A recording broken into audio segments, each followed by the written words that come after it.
Countess Nara van Dracovin, Lord Emperor of the Dracovin Empire, and welcome. It is time to continue my discussion on EARTHDAWN.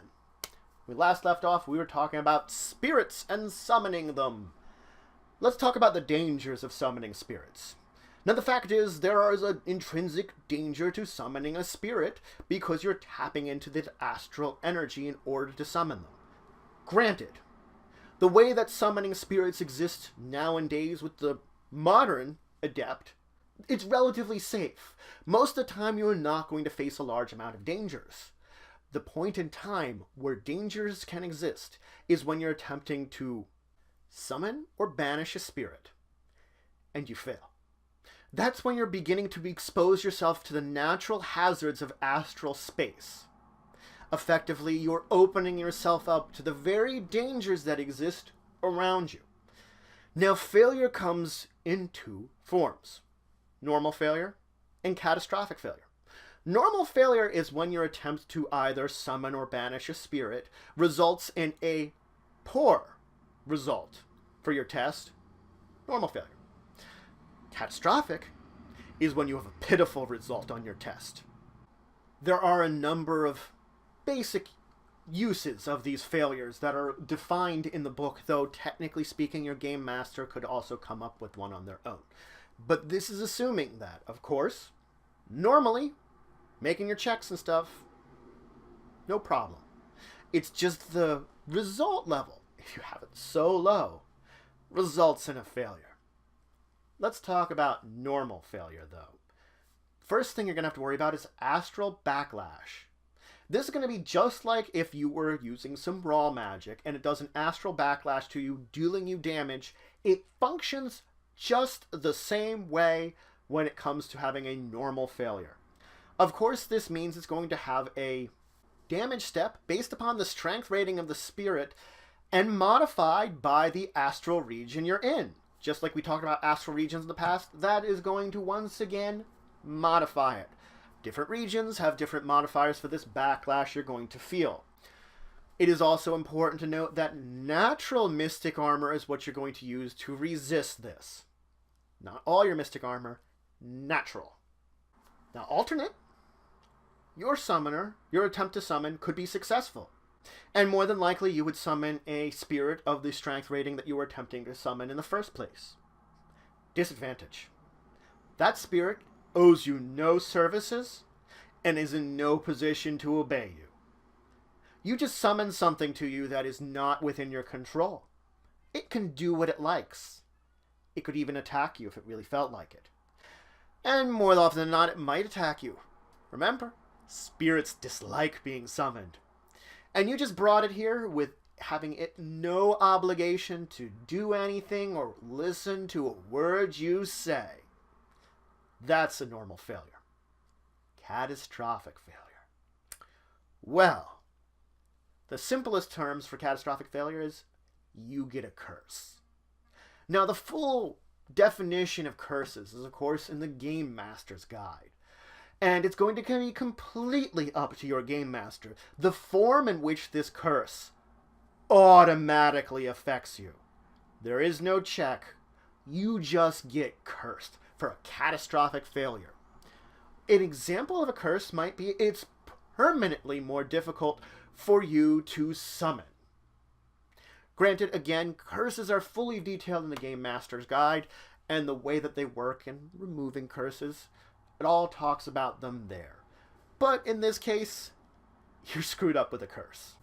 It is important to note that the strength of the curse should reflect the nature of the astral region. If you're in the safer astral regions, the curse won't be as bad as if you're in the more dangerous astral regions.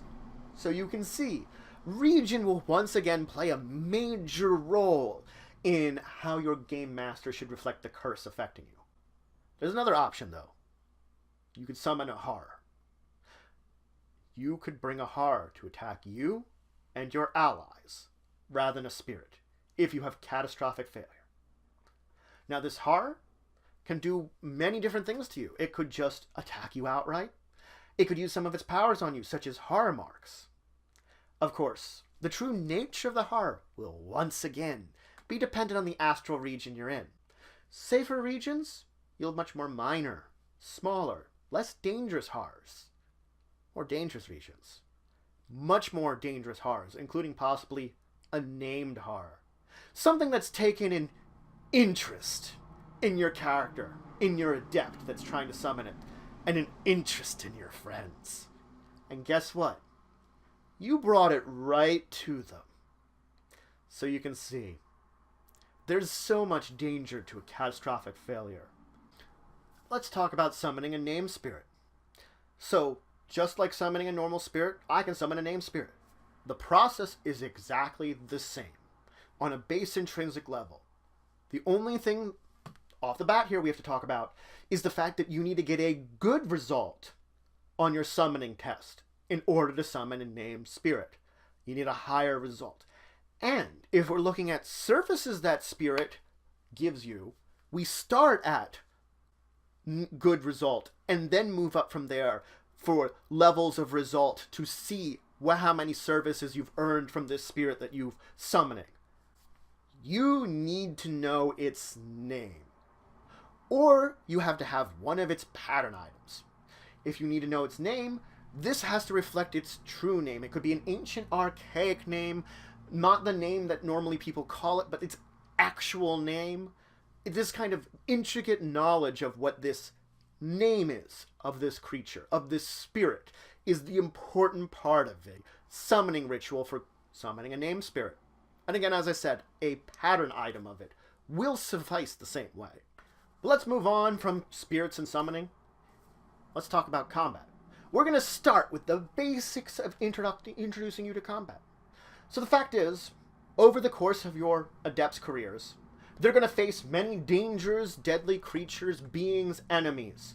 That it's not a given that they need to fight it, but there may call a time that they will have to engage in combat with these things. Sometimes you can work this out in other ways, but you should always be ready to pull up the sword, the spell, or the ability to battle against your enemies and defeat them. I will be talking over the course of the next couple of episodes about everything you need to know to make combat efficient, quick, simple, and fun. We're going to be breaking it down in a way that will make you be able to pull through that combat without detracting from the rest of the game and without slowing things down. The point of the combat will to be these quick, intense fights that make it feel very natural and make you feel energy from it. And we'll be going on to that in much more depth. You'll be learning to use your character's natural skills versus their enemies in a variety of ways that will be intrinsic to your character. But that's it for today. So I finished up talking about summoning. I first talked about the dangers of summoning, that they do exist, and that you can have a failure. A normal failure, which is pretty bad, or catastrophic one, which is really bad. Catastrophic ones which can curse you or summon horrors. Natural ones are a lot more simpler. Could do you damage, could summon an uncontrolled spirit, but still exist. Then I talked about, of course, summoning named spirits. It's pretty much summoning a normal spirit, except you have to know its name, or have a pattern item, and you have to get a better result in order to summon it. Then I talked about combat just a little bit. I introduced you to the concept of combat in EARTHDAWN. That is made to be something quick and simple and pit your skills exactly against your enemy's skills. In the next episode, we're going to dive completely into combat and start talking about all the rules you're going to need to know in order to fight whatever enemy, whatever creature, whatever opponent you come across and you need to defeat with your sword, with your fist, with your spell, with your skill. Bam! We're going to talk about it. But if you have any questions, comments, anything you would say, anything you think I left out, please leave in the comments below. Please like, share, and subscribe. It shows support for the channel, the empire, the work I do. If you want to show some extra support, you could always check out my Patreon. Link in the description below. But regardless, until the next time, I bid you farewell.